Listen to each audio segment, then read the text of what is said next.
Christian Aslani është kthyer në një nga emrat më të diskutuar në merkaton e janarit në Itali, pasi është mësuar se Torino po mendon kthimin e tij tek Interi, pasi nuk ka ndërmend që në fund të sezonit të shpenzojë 11.5 milionë euro për mesfushorin shqiptar. Gjatë këtyre ditëve janë shfaqur në media opsione të ndryshme për të ardhmen e mesfushorit, duke rreshtuar emrin në Itali dhe jashtë saj. Kështu ka ndodhur dhe sot, kur në skenë ka dalë emri një ekipi të ri. Sipas Tuttosport, për mesfushorin ka kërkuar informacione klubi i Cagliarit në Serie A.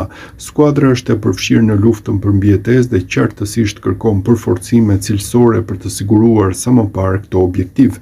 Mbetet të shihet nëse plani i Cagliarit përputhet me atë të Interit që zotron kartonin, si dhe të Aslanit, i cili padyshim duhet të jetë dakord me lëvizjen e janarit.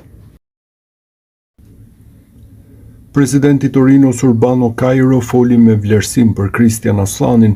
Ky i fundit po përflitet për një largim nga torinezët, ndërsa Parisi, Sassuolo, Parma dhe Girona janë përmendur si alternativa. Te Torino nuk mungojnë po ashtu sinjalet për të qëndruar. Ka kualitet të jashtëzakonshëm, e përdor dhe këmbën e djathtë dhe të majtën shumë mirë, aq shumë sa nuk e kupton se cila është këmba e tij e fortë. Do të shikojmë çfarë do të ndodhë në merkaton e janarit. Gjithmonë përmban surpriza, u shpreh presidenti i Torinos. Asgjë nuk është qartësuar për Aslanin, por fakti mbetet se 2 ndeshjet e fundit nuk mori asnjë minutë. Për këtë edhe transferimi në fund të sezonit nga Interi është si diçka e pamundur.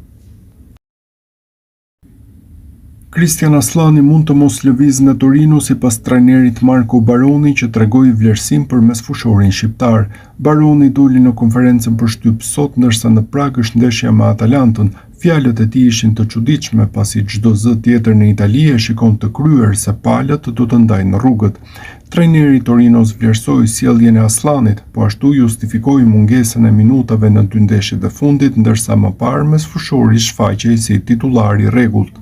Ka treguar gjithmonë sjellje shembullore, është dhe do të mbetet një lojtar i Torinos. Është e qartë që së bashku ne jemi duke u munduar të punojmë dhe improvizohemi. Këto ndeshje në të cilat nuk ka luajtur kanë qenë për shkak të karakteristikave. Shikoj më dinamizëm te Ilkan, që ishte më i gatshëm të tregonte veten dhe i dhash mundësinë. Aslani është në konsiderat, siç ka qenë deri tani. Merkatoja e përsëris që është i gjatë, duhet të jemi të gjithë të gatshëm të punojmë me këtë situatë. Unë dhe lojtarët nuk lejojnë që të mendohet për asgjë tjetër përveç performancës, u shpreh trajneri Baroni. Christian Aslani akoma nuk është larguar nga Torino, edhe pse mbetet jashtë planeve të klubit. Interi duhet të gjejë fillimisht destinacionin e ri për të pranuar mbylljen e huazimit të rivalët e Serie A. Deri tani janë përmendur disa emra si Paris FC, Girona, Sassuolo, Parma dhe Fiorentina, ku Aslani është propozuar nga zikaltrit. Interesimet nga Girona dhe Sassuolo duket se nuk kanë vëmendjen kryesore të Aslanit.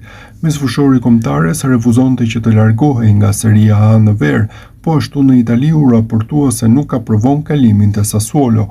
Për këtë nuk do të jetë lehtë që të gjehet klubi i ri. Interi synon që ta huazojë me opsion blerjen e kartonit në fund të sezonit. Aslani ishte titular i rregullt te Torino deri në 2 sfidat e fundit. Përballë Veronës dhe Udinezes nuk mori asnjë minutë, duke qëndruar në stol. Christian Aslani po bën gati valixhet. Është e qartë se ditët e tij te Torino kanë marrë fund, por tani mbetet të shihet se ku do të vazhdojë karriera e mesfushorit të kombëtares shqiptare. Fakti se është bërë publik që Torino do të kthejë mbrapsht që tani Aslanin, pasi nuk ka ndërmend të paguajë 11.5 milion euro në ver, ka shqetësuar më shumë se çdo gjë tjetër Interin. Zikaltrit tani janë të frikësuar se vlera e Aslanit do të bjerë ndjeshëm pas këtij vendimi dhe qartësisht nuk do të arrijë të përfitojë financiarisht nga një shitje e mundshme e tij. Për këtë arsye i është propozuar disa klubeve në Itali për të gjetur sa më shpejt një sistemin për lojtarin në mënyrë që të tentohet ringjallja e tij dhe rritja përsëri e vlerës së kartonit të mesfushorit, i cili ka një kontratë deri në vitin 2028 me zikaltrit. Burimet e calciomercato.com bëjnë të qartë se preferenca e Interit në fakt do të ishte transferimi i Aslanit jashtë Italisë. Ka zëra që vijnë nga Firenze dhe Parma, por nuk duhet përjashtuar që këtë radhë Aslani duhet të marrë në konsiderat idenë për t'u larguar nga Italia dhe të shfaqet në një kampionat tjetër. Në klub për shembull janë të bindur se kampionati spanjoll është ai më i përshtatshëm për karakteristikat e tij teknike, shkruhet në artikullin në fjalë ku theksohet gjithashtu se Interi do të mundsojë largimin e Aslanit nga Torino vetëm nëse do t'i ketë siguruar një destinacion të ri. Christian Aslani pritet të largohet nga Torino pasi nuk është në planet e klubit. Interi në anën tjetër do i hap rrugë përfundimit të huazimit vetëm pasi të ketë siguruar ekipin e ri ku Aslani mund të mbyllë sezonin. Së fundmi raportohet se Sassuolo dhe Parma po interesohen të sikaltrit për shërbimet e mesfushorit shqiptar. Të dyja skuadrat e Serie A janë në nevojë për një mesfushor me karakteristikat e Aslanit, siç raportohet nga Sport Italia. Vetë Interi ndërkohë sugjeroi te Fiorentina që më parë shfaqte interes për Aslanin. Aslani refuzoi kategorikisht Sassuolon gjatë verës, po ashtu të njëjtën gjë bënte edhe me ofertat që mbërrinin nga jashtë Italisë. 23 vjeçari po kalon një periudhë të vështirë në Itali. Te Torino ishte si rrufe në qiell të hapur vendimi për ta nxjerrë jashtë planeve. Më parë ishte aktivizuar thuajsa rregullisht si titullar, ndërsa ndaj Veronës nuk mori asnjë minutë. Christian Aslani është pranë largimit nga Torino pasi klubi i Serie A i ka komunikuar Interit se mesfushori nuk është në planet e tyre për pjesën e mbetur të sezonit. Ditën e sotme u zbulua se zikaltrit e ofruan te Fiorentina, ndërsa një zgjidhje e re del në pas së fundmi. Sport Media se tregon se dyert janë hapur për Aslanin që të kryet një transferim jashtë Italisë. Fakti është se mesfushori shqiptar ka luajtur vetëm në Serie A deri tani. Aslani refuzoi gjatë verës që të largohej nga Italia. Tashmë situata duket më ndryshe dhe dëshirat e tij duket se do kalojnë në plan të dytë. Mbetet për të mësuar se cili klub do t'i afrohet këtij transferimi.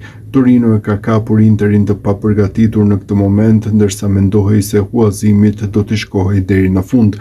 Për këtë zikaltrit nuk kanë pranuar prishjen e huazimit në mënyrë të njëanshme. Aslani është parë si dështim pasi u derdhën 1.5 milion euro vetëm për huazimin që shkoi pak muaj.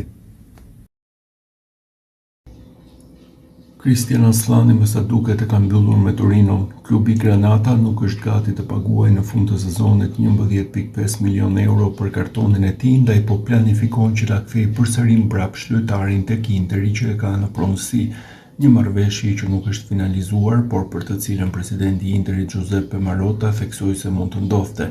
Ai la të kuptohet se për Aslanin do të gjente një zgjidhje tjetër që me sa duket kanë nisur të diskutojnë që dje, kur u hapën lajmet për largimin e tij nga Torino.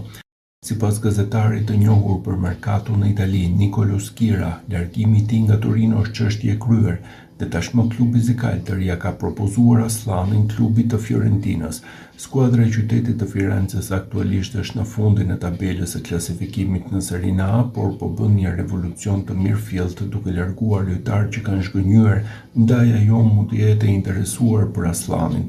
Edhe ky i fundit gjithashtu ka nevojë për një projekt të ri pas dështimit të Torino, duke kërkuar një klub që do të ketë besim të aftësitë e tij plotësisht. Christian Aslani është gjithnjë më shumë pranë largimit nga Torino, ku ishte huazuar në startin e këtij sezoni për t'u kthyer tek Interi, një kthim i përkohshëm për mesfushorin pasi ai nuk ka hapësira në radhët e skuadrës së drejtuar nga Christian Kivu dhe nuk bën pjesë në planet e tij. Këtë e ka bërë të qartë edhe presidenti i Interit Giuseppe Marotta, i cili ndonë se nuk ka konfirmuar kthimin me do e mos të mesfushorit shqiptar, ka bërë të qartë se në eventualitetin e një vendimi të tillë do t'i gjendet një sistemim tjetër që ai të vazhdojë të luajë. Ky është një huazim që kemi bërë me Torinon, nuk kemi folur ende, do ta vlerësojmë, ai është një aset i yni dhe duhet të përpiqemi të respektojmë vlerën e lojtarit. Nëse nuk do të ekzistonin kushtet që ai të vazhdojë atje, do të gjejmë një sistemim tjetër, u shpreh Marotta, duke lënë të kuptohet se për lojtarin nuk ka vend aktualisht në radhët e zikaltërve. Aventura e Christian Aslanit në radhët e Torinos mund të mbyllet shumë më shpejt nga sa mendoi.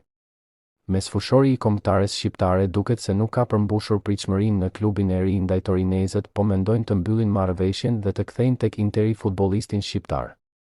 Lajmin e bën të ditur gazetari Matteo Moretto, një emër i njohur për merkaton dhe njëkohësisht një prej bashkëpunëtorëve të afërt të Fabrizio Romanos. Torino po mendon seriozisht ndërprerjen e parakohshme të huazimit të Christian Aslanit. Mesfushori shqiptar do të kthehej kështu tek Interi. Vendimi përfundimtar do të merret pas ndeshjes së kampionatit ndaj Veronës, ishte postimi i tij në rrjetet sociale duke i dhënë rrugë kësaj hipoteze të bujshme. Aslani u dha në huazim me të drejtën e blerjes për shifrën e 11.5 milion eurove në fund të sezonit. Por me sa duket Torino nuk e sheh si një futbollist për të cilin të bëjë një investim të tillë dhe po bën plante të tjera që nuk përfshin kësaj mesfushorin shqiptar. Tani pritet të mësohet vendimi pas ndeshjes së sotme.